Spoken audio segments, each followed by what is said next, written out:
2, we will aim for adding them back next week. So do I have a motion to approve the agenda as amended? So moved. Second. All in favor? Aye. Opposed? Abstained? Motion carries. Please join us for a moment of silence, and Councilmember Carrera, will you lead us in the pledge?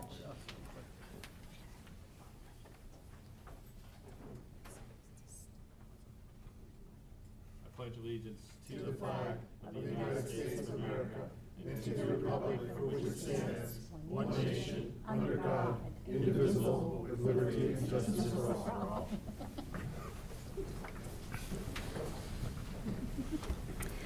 All right, first up is public comment. I would like to note that we have received 133 emails regarding the firearms ordinance that will be discussed on October 7th. If you would like to read these emails, please contact the city clerk, Miss Lana Connor. Is anyone signed up for public comment? It's okay. No? Okay. Is there anyone who's not signed up but would still like to make public comment? Yeah, Tony would. What? Would you like to make public comment? Yeah, come on up to the microphone and please state your name and limit your comments to 3 minutes. My name is Tony Shiflett. I'm a long-term Manassas Park resident. First of all, I'd like to say I strongly support the development that's going to occur for the woods here, from Digital through on down Manassas Drive. I think it's good for the city. And I only represent myself, but I live in Manassas, or in the Belmont Reserve development. And I was talking with the city manager earlier, and I just would like to have the board make sure, and I know he's aware of this, and said he would do it, but to make sure residents are able to actually use our community center, because the pool seems to be, the lanes are always rented out. And they're rented out. I work in Crystal City 3 days a week, and getting here is problematic. I left at 4:45 today in order to get here 10 minutes ahead of time of the meeting, and I just want to make sure that you guys are aware that and like I gave him, their lanes are being rented out for a lot cheaper than in what's happening in Fairfax County at this point in time. And, I'd like to see residents be able to use the pool that we pay taxes for, and there are other people down there too. I'm 61 years old, so I need to exercise every day, and my knee's going bad, so, the pool's it. And, there are other, even older folks going down there, and, we, tonight, you cannot go there before 7:45 and actually use the pool because the lanes are rented out. 6 of the 8 lanes are rented out, and the 2 common lanes are, filled with 20 kids and adults. And so just please take us into account when you're doing your planning and thinking and all that good stuff. That's all I have to say. Thank you. Thank you so much. Appreciate it. Would anyone else like to make public comment? Nope. All right. First up, we have a certificate of appreciation for Piotr Slikwa. I'm sorry if I said that wrong. Mr. Slikwa is a retired senior citizen who goes out and picks up trash on both sides of Manassas Drive from the VRE station to Carondelet Drive. He has been doing volunteer work for 4 years now, and we would like to thank him for his contribution to the beautification of the city. Is he here? I don't think he's here. Nope. All right, we will get that to him. All right, next we have a proclamation declaring September CSB Recovery Month. Whereas mental health and substance use disorders affect every community nationwide, as well as here in Greater Prince William County. And whereas SAMHSA reports that 1 in 4 Americans identify as having a mental health or substance use disorder, with 22.3 million Americans having reached recovery from a substance use disorder. And whereas with commitment and support, those impacted by mental health or substance use disorders can embark on a journey of resilience, improved health, and overall wellness. And whereas Recovery Month is observed each September to celebrate all people that make the journey of recovery possible by embracing families and recovery to spread the message that people can do and recover every day. And whereas the goal of Recovery Month is to improve the lives of those affected by mental health and substance use disorders by raising awareness and educating communities about the effective services that are available. And whereas residents are encouraged to be aware of and able to recognize the signs of mental health and substance use disorders and assist family, friends, and coworkers when possible, and people in need of recovery services are encouraged to seek help. And whereas the Community Services believes change is possible, the agency and its community partners are hosting a Families and Recovery event on September 17th at the AJ Ferlazzo building and invite community allies and people in recovery to share their stories of resilience and recovery through art and storytelling.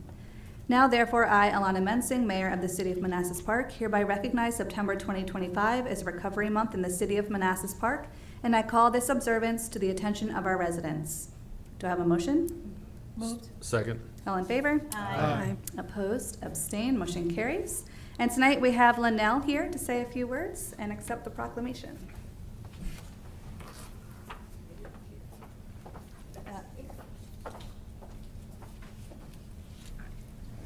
Thank you. My name is Linnell Moselle. I'm Program Manager for Outpatient Therapy Services with Prince William Community Services. And as the mayor mentioned in the proclamation, first of all, I want to thank you all for approving this.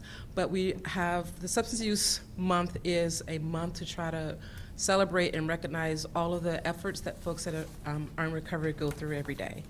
We this year want to especially recognize the efforts that families put into the recovery effort because they're often forgotten, and it takes a village for someone to get into and to stay in recovery. So next Wednesday, we're having our second annual Recovery Month event at the Palazzo Building from 10 a.m. to 4 p.m. It will be 10 a.m. to 3 p.m. It's just a fun day of hanging out, meeting with local agencies that provide resources for our community members.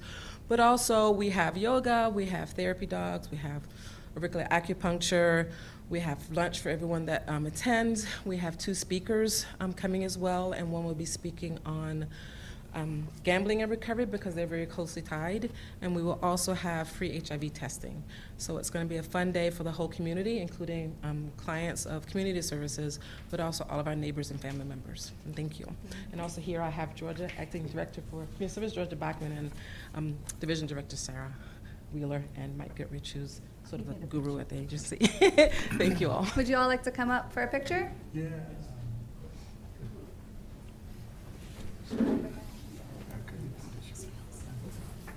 Stand in the back. Yeah, we stand in the back. Stand in the back.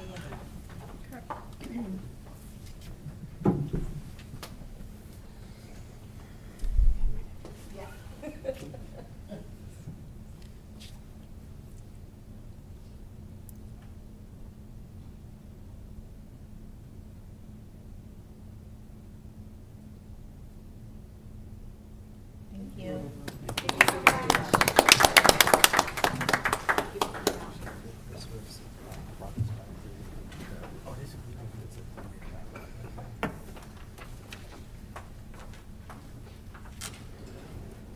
All right, for presentations, we have the legislative branch follow-up presentation. On October 23rd, we had a very productive conversation with members of our school board, Senator Rome, and representatives from Delegate Maldonado's office. We were really able to share the needs of our cities and, listen to some of the challenges the state is facing. So, pardon me, just going to quickly go over what we talked about. The meat of the presentation is at the end, where Senator Rome asked us to prioritize some possible spending opportunities in the city if they're able to have any kind of appropriations at the end of session that they sometimes do. I feel like this is a great opportunity to sort of serve as the foundation for the creation of your 2026 legislative priorities. So this is not your legislative priorities. This is just staff's recommendation of the prioritization and the projects to put forward. But just because everyone wasn't there, we're going to cover them real quick. I'm going to go through the presentation real quick just for fun of it. The things we asked for them to support were a lot of the programs that serve our social services in the schools. SNAP program is being threatened. So idea being, if the federal government does cut money from SNAP, that the state pick up the slack and not have it fall to the local jurisdictions. Same thing with the National School Lunch Program and the breakfast program. Sorry, I'm getting over something. Last year, there was a bill to allow local jurisdictions to assess a 1% sales tax that would go towards school CIPs. Did not make it through the process, so if it comes up again, we ask that they support that. That doesn't mean it's going to happen, but at least gives local jurisdictions the authority to impose it if they like. A couple of grants related to first responders, one for firefighters, funding for equipment and more firefighters. And again, that went through, was introduced last year and died in the Senate Finance Committee. Same thing with the retirement for 911 dispatchers, enhanced retirement, basically treating them the same as Virginia State Patrol officers or troopers. So when they retire, give them the same sort of, especially mental health services at retirement.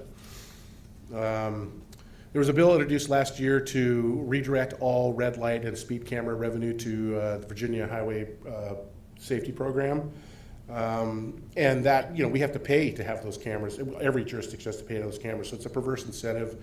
Basically says, we're going to pay money to collect money to give to the state to do these things. So if that comes up, we're going to ask again. We oppose it. We wrote a couple letters last year, if you might remember. There was a bill that came up last year. We don't know if it's going to come up again about school boards being required that they be elected. There's a handful of cities in the state that still don't have elected school boards, us being one of them. And again, just a local control issue, not really something we'd like them to weigh into. There's also, this is a big one, a bill that would require statewide housing targets by locality, and this is going to be introduced. Basically says that between 27 and 32, every city has to increase their housing stock by 7.5%. We have enough projects in the pipeline, plus what we've completed, that if everything that is already been sent to the planning and zoning office were to be completed, we would have increased our housing stock by 13.3% in the last 5 years. And so while we have no opposition to the bill, what we would ask for is that there be a friendly amendment that says, if you're already doing your part, you're not subject to it. So then we talked about some project funding opportunities, and that's where this is where we came up with our 5 ideas. Basically, the senator said, come up with ideas that are less than 7 digits, so less than $1 million. We have the Manassas Drive Complete Streetlight LED upgrades on there, which you'll notice is 1.2 million, but that's a segmented project, and so it can be broken into smaller pieces if it's something that gets funded. I should have edited the slideshow to do the priorities, but I didn't. That I have them right here.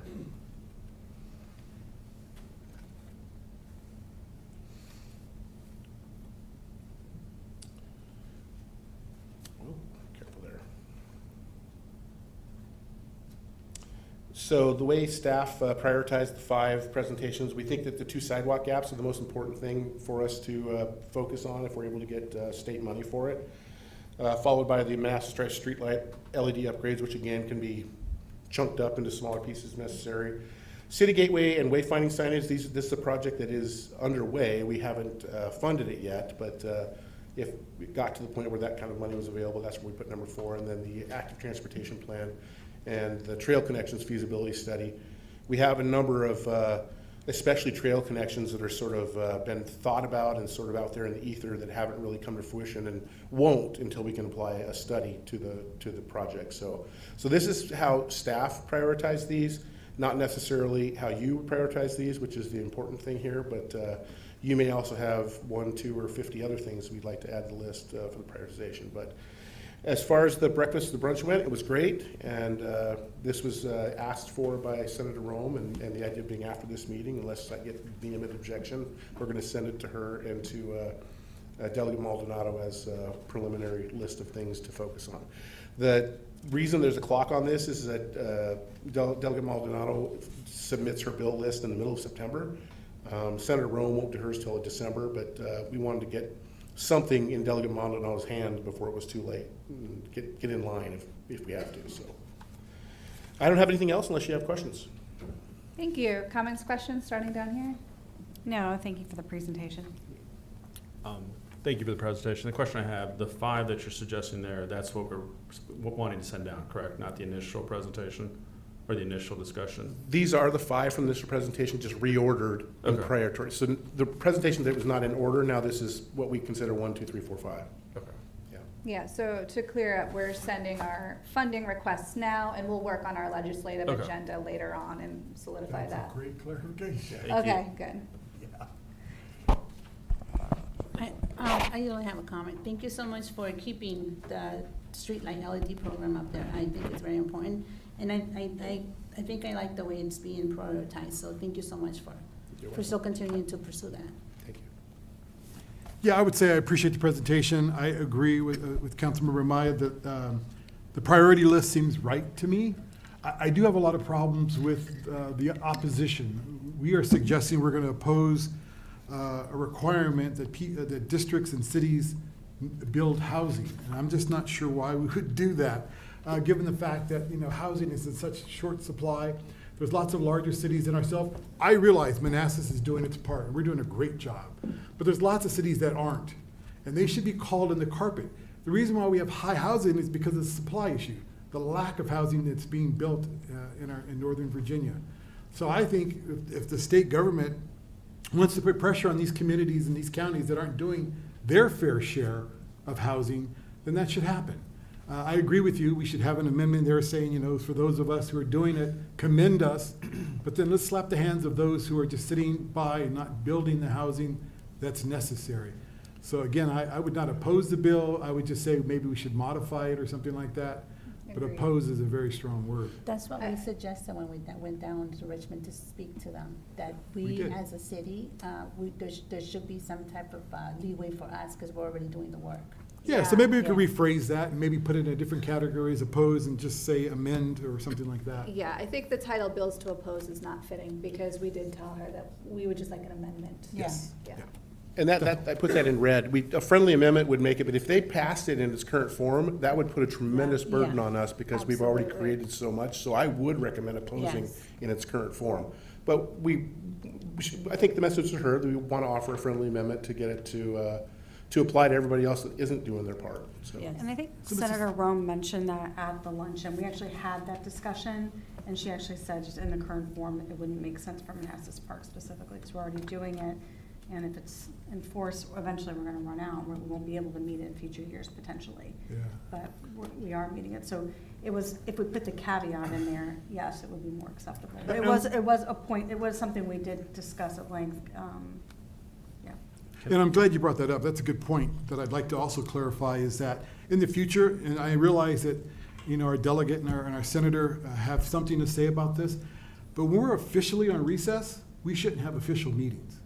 We're on recess, and that means we have a chance to go and do other things. So hopefully we can move that meeting to September. We've historically, or at least the last couple of years, taken August off. So having a brunch where we have these priorities discussed, which is important, should hopefully be held at a time where most of us can make that meeting. To you, Mr. City Manager, you're saying that 7% for us in 5 years, from 2027 to 2032, would be a burden on Manassas Park? An additional 7.5%, which would put us up to over 20%, which for us would be close to 1,000 units. So I don't know where we would put them at this point. Yeah, I imagine there's got to be some understanding if you're only 3 miles in length and size, you can't put but so many houses in the area. So maybe that needs to be fleshed out. I can't imagine that the same 7% applies for everyone. So Prince William County is huge, and 7% would be very easy. But I could see where 7% might be a daunting task for us. But it's being the that we're same only for everybody. 3 As- miles. Yeah, as it's written, it's the same for everybody. Yeah, well, that So- then maybe should be part of the amendment as well. So, again, instead of opposing the building of housing, that's a message I don't think this city should be sending to no one. Well, That we have don't not wanna taken an build official housing. position. It hasn't been introduced yet. And once it goes through markup and we see how it ends up, we can decide what we want to do at that point. But your point is well made. No, I'd like to, and I don't mean to interrupt, one other amendment I'd like to do, and I've talked to you about this, is rent control. That's another issue that impacts a lot of working people. Hear, hear. Where, rent, we understand rent should go up, but it shouldn't go up $300-400, and then it places a burden on the government to do something, you have to have housing that meets the demand of the population, at least rental housing at minimum. And I think that's an issue, and I know that's not popular with either party, but I think that's something that's a necessity. Well, I think you're right, Councilmember Carrera. I think there should be a cap on how much a landlord could raise a Per year. property based on CPI and COLA and things of that nature. Should match I would state support, COLA. I would support that legislation. I would We have too. cross-aisle I said I'd go speak to working. you about it. I know. Well, it sounds like we're gonna have a good conversation when you guys get to your legislative priorities. Oh, yes, we are. On some things. No questions. Yeah, thank you, Carl. Just to, I guess, piggyback off of Councilmember Moore, the thing I would like to see is to have local control of the housing. If the state mandates it, there's a whole bunch of issues at that end, right? So if the state says, I need this quota needs to be met every year, it might push a burden on core services, which at the end of the day, that means taxes are gonna go up. So that kind of housing development should go into localities' purview and control only, and the state should stay out of it. And because the localities know what's best for the city at that point, versus the budget, services they could provide, how much housing they could develop, and so forth. So I think to oppose the bill saying that's mandated by the state, I'm okay with that. Because I'd rather have us make that decision versus the state. What about those cities that aren't? Manassas is doing a great job. Let me reiterate, Right. we're doing a great job. Yeah. But the city next to us, or the city behind us, Yeah, isn't instead of building any housing. instead of doing a legislation, there should be a joint regional effort, a commission or something that's a little less mandated by the state to, hey, we're doing our part. We need you guys to step it up a little bit. Traffic is getting congested. We're taking the burden from Prince William County here, Manassas Park here. So we need a little help, right? So we could set those up on in a regional side, body to body. But once you get the state involved, there's there's going to be a lot of issues with that. That's just my 2 cents. Thank you. Great. So we will be voting on a formal legislative agenda later in October. So please read over Kelly's email and send her anything you would like to see included or discussed in the meantime. Great, thank you. Thank you. All right, next is the consent agenda. Tonight, the consent agenda includes approval of the minutes from July 15th, 2025, as presented or corrected, and appointment of both Rick Garrett and Linda Sanchez to the Social Services Advisory Board, both terms to expire September 9th, 2029. Do I have a motion to approve the consent agenda? Moved. Second. All in favor? Aye. Opposed? Abstained? Motion carries. Agreement with Valley Automation to provide SCADA services. Welcome, Alan. Hey, it's Alan.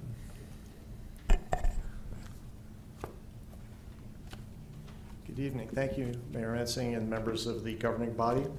SCADA stands for Supervisory Control and Data Acquisition, and a SCADA system encompasses the hardware and software to remotely monitor and, if desired, control remote sites. In Manassas Park, that would include the 2 sewer lift stations, the 3 water tanks and their associated pumps, and the water supply connections from the City of Manassas and Prince William Water. The city's current SCADA system is not operational. At least it can't be remotely accessed. The city's water operator visits each site each workday to check on the system, to manually operate pumps when necessary, and to record data. Equipment failures are discovered during these visits and sometimes by neighbors notifying the city about alarms going off at the station. This agenda item is broken into 2 parts. The first is an agreement with Valley Automation to provide SCADA services and support, which is submitted for consideration by the governing body. This agreement is based on a contract between James Madison University and Valley Automation and was the result of a competitive bid process. Valley Automation agreed to extend the terms of this contract to the City of Manassas Park, and if approved, the city will be writing the JMU contract using the cooperative procurement provisions of the state code. The second part of this agenda item is 2 task orders to implement the SCADA system in Manassas Park. Task Order 2025-06 will implement the SCADA system itself, hardware and software that controls instrumentation at the remote sites, monitors connections to the Manassas and Prince William water systems, and archives system data. This task order has a total cost of $86,416.22.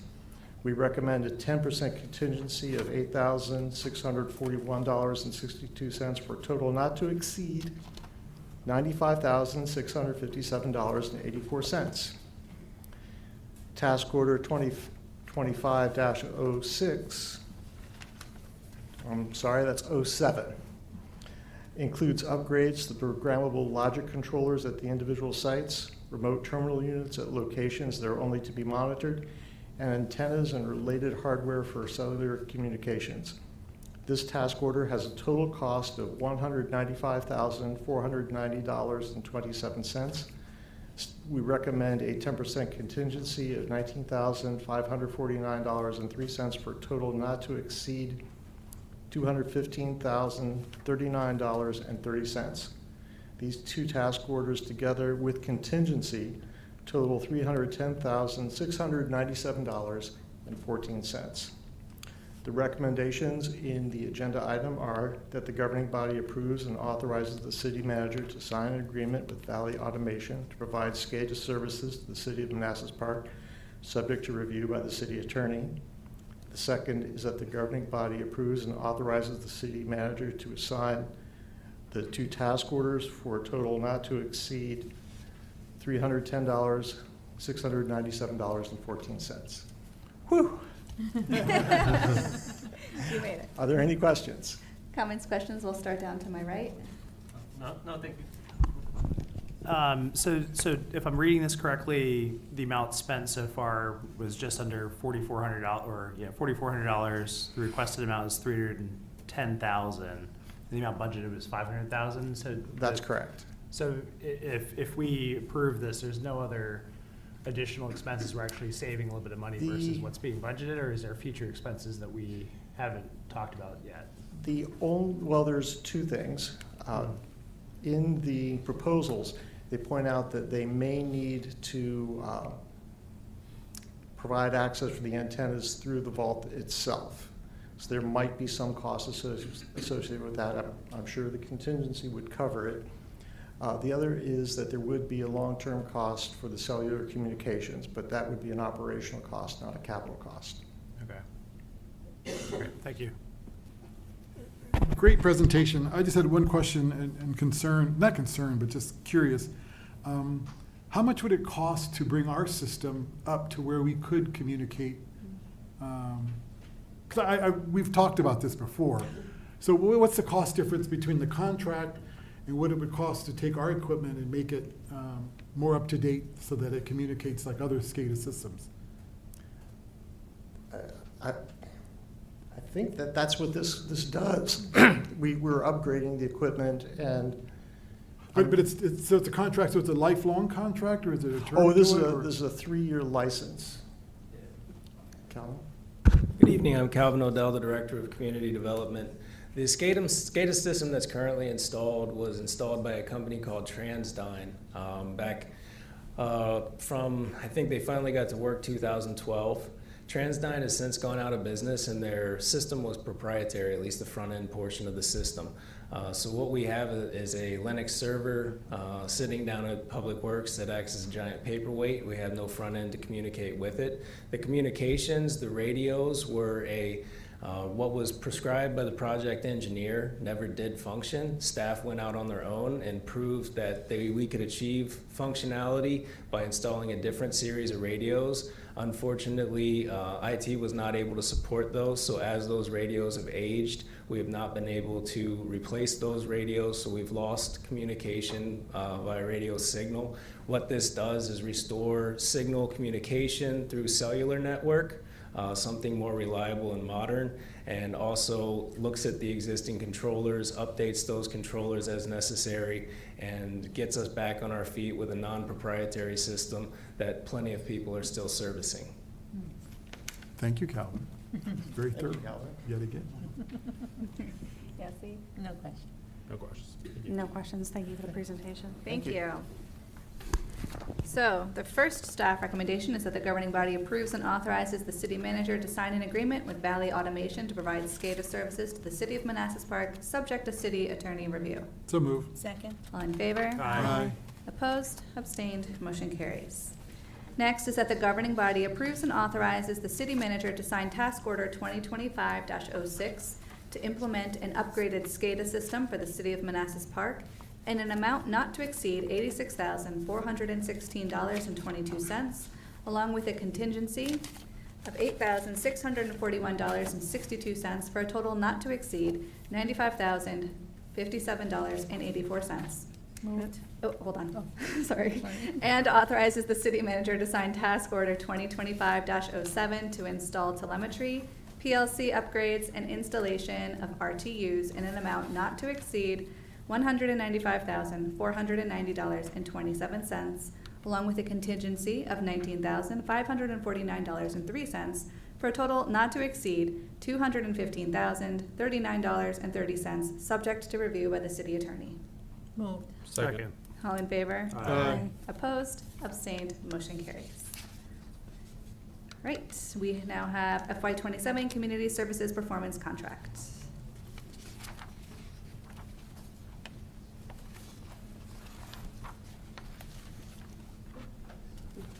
Next, I'm just using this. Oh, next, oh, and P. Thank you. Thank you very much. Good evening, Mayor Mensing and Vice Mayor Moore and council members. I'm Georgia Bachman. I'm the acting executive director of Prince William Community Services Board, and I'm here with Mike Goodrich. He was earlier referred to as the guru of the agency, but he is our administrative division manager here at Community Services Board. So we're here to request approval of the biennial CSB state performance contract with the Virginia Department of Behavioral Health and Developmental Services, and to share some updated information on our agency with you tonight. Okay, so Prince William CSB is an administrative policy board. Our board members are appointed and accountable to the governing bodies of Prince William County and cities of Manassas and Manassas Park. They set policy for and administer the provision of mental health, developmental disability, and substance use services.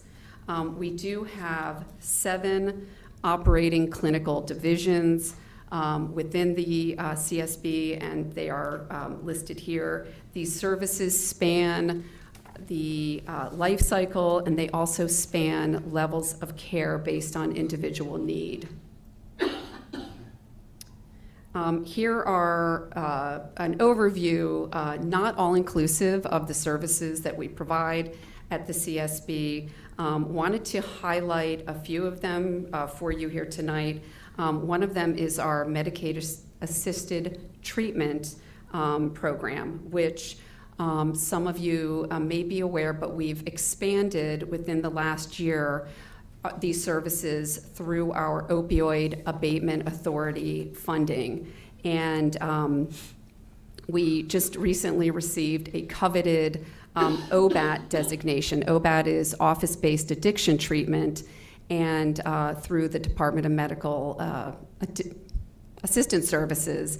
And what this has done is allowed us to serve many, many more people in the community. And since we've expanded these services, we've actually seen a close to 20% increase in services provided. Again, this was funded through the Opioid Abatement Authority settlement. So this was been a very exciting year for us at CS to expand these services and be able to provide additional counseling, additional psychiatric services for our individuals with opioid use disorders.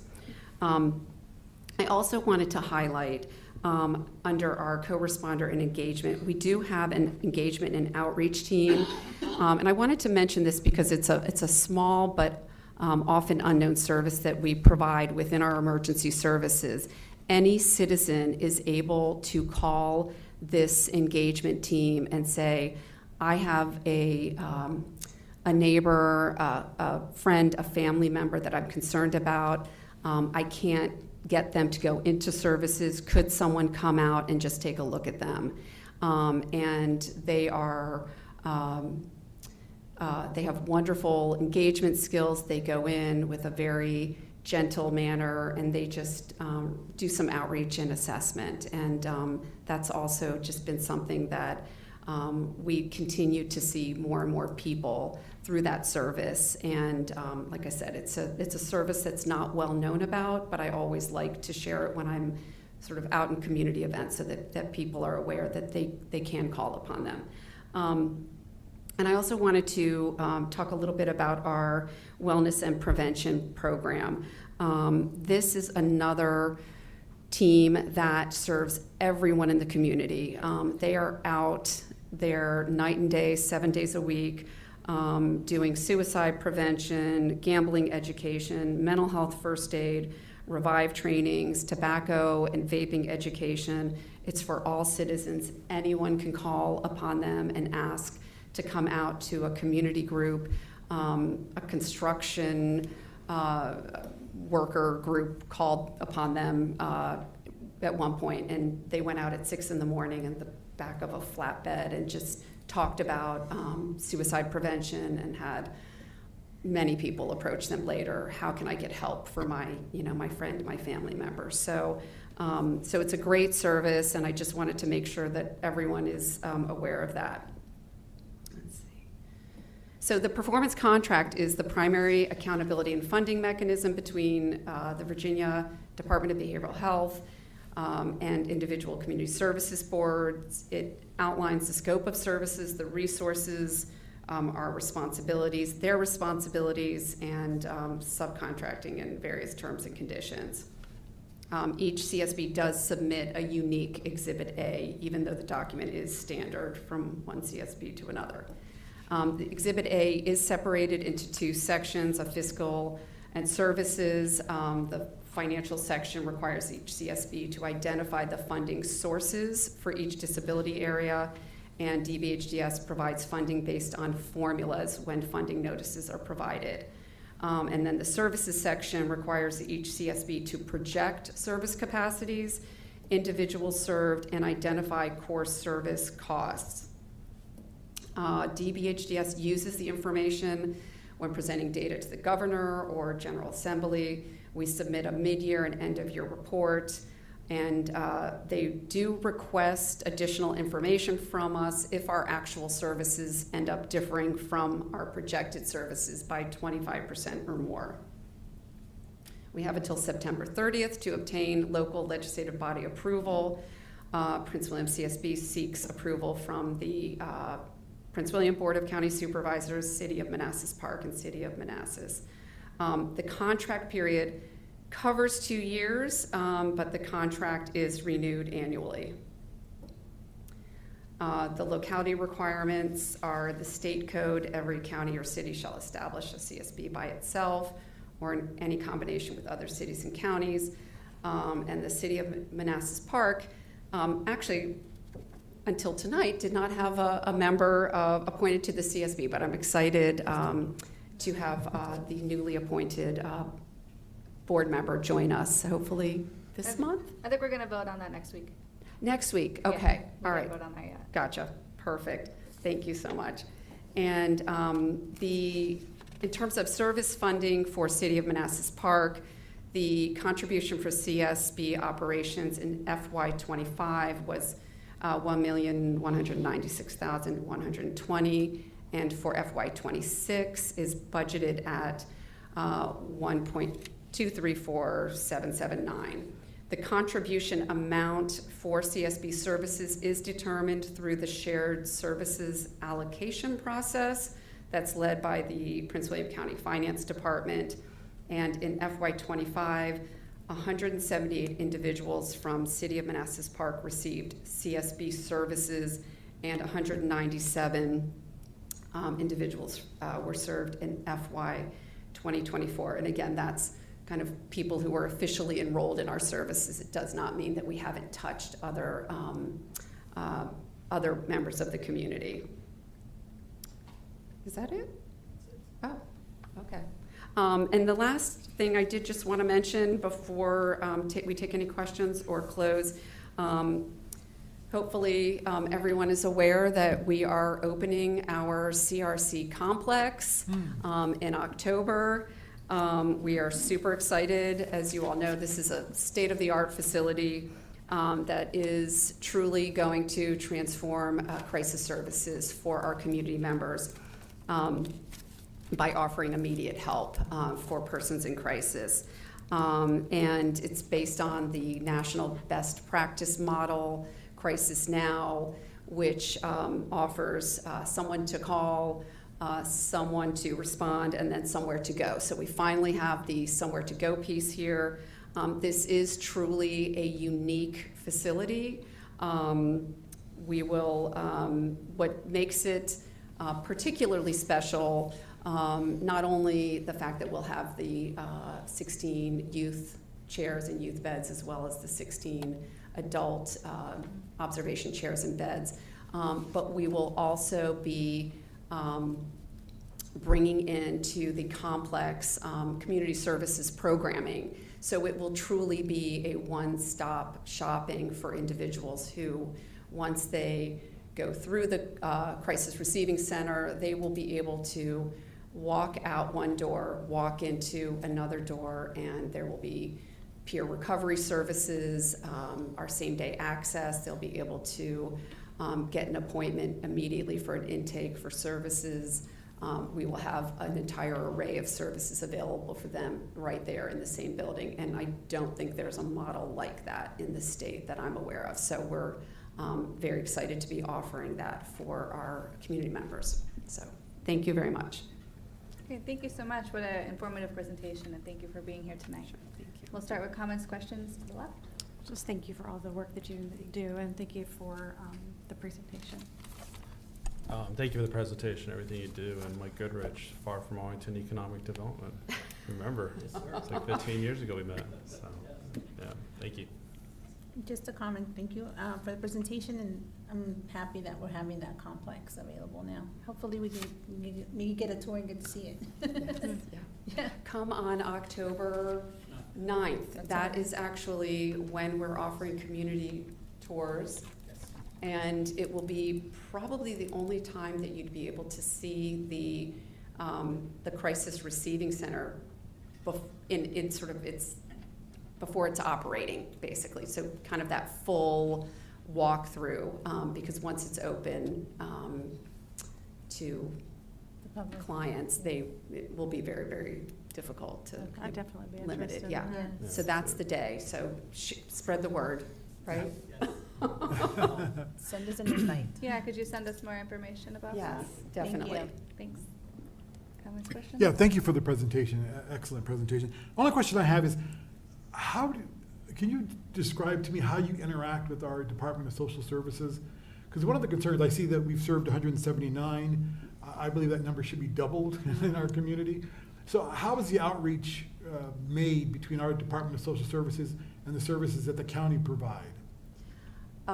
That is an excellent question. I'm not sure that that we have a kind of a formal relationship, but I know since I've been here in the last 3 years, we will get phone calls, and I believe that they're a part of some of our committees. But I can definitely look into that for you and kind of formalize that a little bit more in terms of a formal liaison. But yes, I mean, we're happy to partner with them. So as a follow-up, how would our residents find out about all the many wonderful services that you provide? You are in Prince William, which seems like a long, distant journey for many people in our community. So how would they find out about it, and what's the best way to inform our residents? We've been really working on our communication strategies. We have a website, if you want to jump in, that we're... And so we do have multiple locations to provide services. So Sudley North would be the closest one for Manassas Park residents, not the location in Woodbridge. And we will now have 2 locations in Woodbridge, the A.J. Ferlazzo Center as well as the newly opened Crisis Receiving Center complex.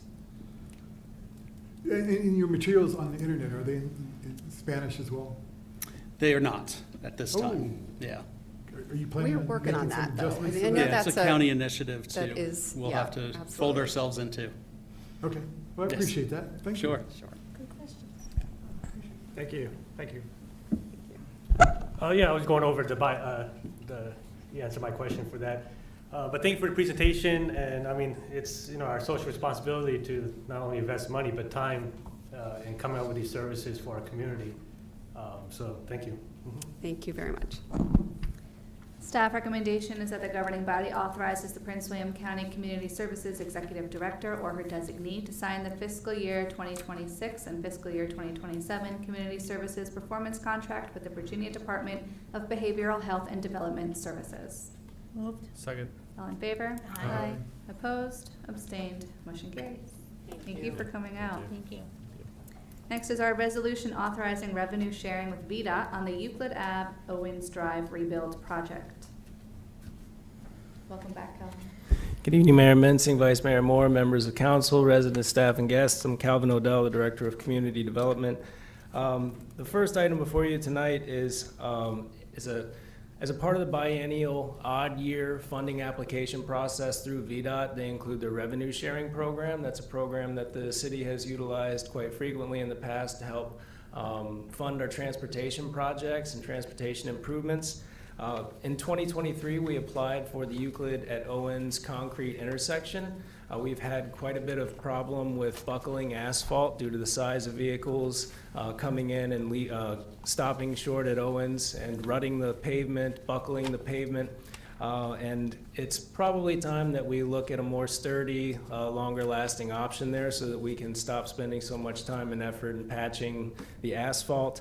Unfortunately, when we applied in 2023, we were left approximately $400,000 short of a 50-50 match. The state, was 398 and some change, but the state was not able to provide the full 50% match. So this is not a new project. This is actually something that we received the funding for in 2023. We're just trying to fill in that extra $400,000 to have the project as a 50-50 match with VDOT. And this is simply a resolution of support for this application. The project is funded in our CIP for FY26 and FY27. This would simply make it an even match between VDOT and the city. Thank you. Comments, questions, starting down here? No, thank you. So Calvin, just for edification purposes, if we did not do this, if we did not approve this recommendation, what would be the downside to that? We've already proposed this in the CIP for 26 and 27. It's fully funded in the CIP. This would just simply mean that the city would be paying $400,000 more than VDOT. Yeah, okay. No, I mean, I'm supportive. I wanted to just understand the opposing thing if we decide not to do the funding of the 400,000 roughly. Yeah, we've already received approval on the funding from 2023. It's just $400,000 short of the city's total ask. So this application, resolution of support for application, is simply supporting VDOT, getting it back up to an even 50-50 match. Okay, thank you. No question. No question. No question. No questions, thank you. All right, staff recommendation is that the governing body approve the resolution in support of the 2025 VDOT revenue sharing application and accept any funding resulting from the application. Moved. Second. All in favor? Aye. Opposed? Abstained? Motion carries. Resolution authorizing revenue sharing with VDOT on Transportation Alternatives Grant Program. Okay, I couldn't help but, can't help but point out in the legislative priorities, we had the gaps in sidewalk along Manassas Drive. We have essentially filled in the gap, not physically yet, but it's under design and will soon be out to construction bid for sidewalk along the northern side of Manassas Drive between Railroad Drive and City Hall. That is a regular pedestrian sidewalk. This application right here, again, this is the biennial odd year funding application cycle. This transportation alternatives application would put a multi-use path between Broad Alley, which is the sort of small unnoticed alley at the edge of Park 170, all the way down to Railroad Drive. We have not yet been able to provide any non-pedestrian amenities. This would be a shared use path. Was not really feasible on the other side of the road due to the grading there. Shared use path must be wider and have larger buffers, but it would work on the other side.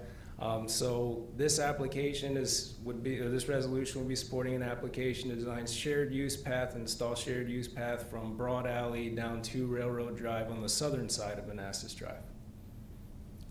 Okay, comments, questions? Starting with Sarah. No questions. Nope. Okay.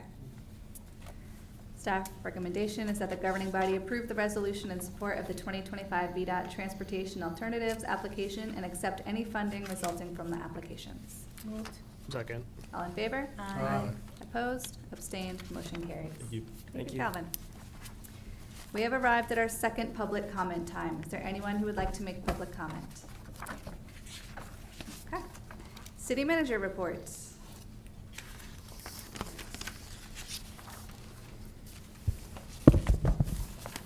Thank you, Mayor. I just want to thank everybody that helped us pull off our flag raising event last week. It went really well, despite the threatening weather. It was well attended, and it was great. It was a really upbeat, fun event, and I appreciate the people that help us pull it off. So, the only other thing is, it's only a week between now and our next governing body meeting, so just be aware of that. A little quick operational tempo in the beginning of September after the summer break, but. Other than that, I have nothing else to say unless you have questions for me. Anyone have questions? Yes. Oh, I just also want to include the Latino Festival and all the staff that worked to help pull that off as well. Absolutely. I kind of thought Councilmember Mamaya might say that. I didn't want to steal her thunder, but It's okay. that's okay. Go ahead. Yeah. It's fine. You can steal the thunder all you want. Well, you should definitely stay. No, yes, I did want to say thank you to the staff, police, and fire department for being there. Thank you for our mayor for entertaining our residents for about, 6 hours? 5 hours? Everybody was very amazed by her aerialist ability. So thank you, and thank you, Carl, for being available and helping me put it all together as well, planning-wise. And, so it was a great event. We did finish a little later than we were supposed to, but it seemed to be a very safe and enjoyable night. So thank you for the support. I want to say thank you to Councilmember Amaya for putting it on. She deserves a week vacation right now. I don't know how she's awake right now, but she works wonders and really puts on an amazing program for our community. Thank you.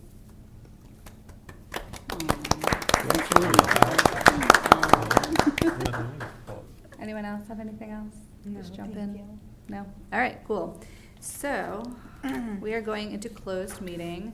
The motion is the city attorney recommends that the governing body go into a closed meeting to consult with legal counsel retained by the governing body to discuss a specific legal matter requiring the provision of legal advice by such counsel pursuant to paragraph 8 of subsection 2.2-3711A of the Code of Virginia. Second. All in favor? Aye. Opposed? Abstained? Motion carries. We are in closed. Let's take 5 minutes and we will convene in that room back there. Great.